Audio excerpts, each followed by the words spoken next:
umami ay isang pangunahing lasa bukod sa tamis, asim, pait at alat. Ito ay karaniwang inilalarawan bilang malasa o savory.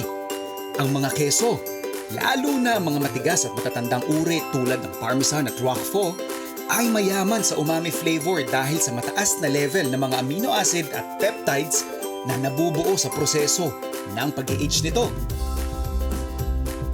Dito sa Pilipinas, meron tayong lokal na kesong puti na natikman na rin natin sa marami nating food adventures. Pero alam nyo ba na meron na ding locally produced na artisanal cheese dito sa Pilipinas? At dinayo na namin ito sa Davao, ang Malagos Farmhouse. I'm all about learning how to appreciate cheese. We say it camembert. Camembert. Yun!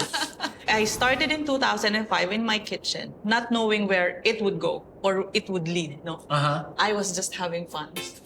My first cheese was feta.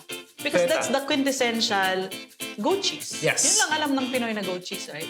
So I made feta actually. in 2006 and it was chosen as one of the first goat cheese ever at the Cheese Club of the Philippines. Ang proseso ng fermentation sa paggawa ng keso ay nagre-resulta sa pagbuo ng iba't ibang mga flavor compounds na nag-aambag sa umami. Ang mga bacteria at enzymes na ginagamit sa fermentation ay tumutulong sa pagkakaroon ng rich at savory flavor profile. So now you get a little, like a slice of your crostini there. And then we'll slather this with this is one of our bestseller. I named it Sophia after my youngest daughter. Okay. This is soft feta, aged in garlic-infused olive oil.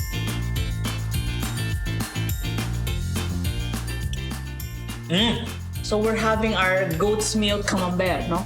In the style of camembert, of course, but Soft po ito. soft siya, moldy, aged to perfection, and this is what we call petit rehina, maliit na rehina. So we have a big rehina.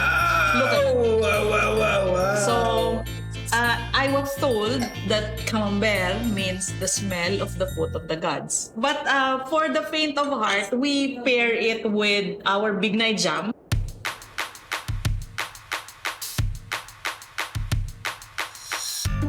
Funny thing with blue cheese, I hate this cheese.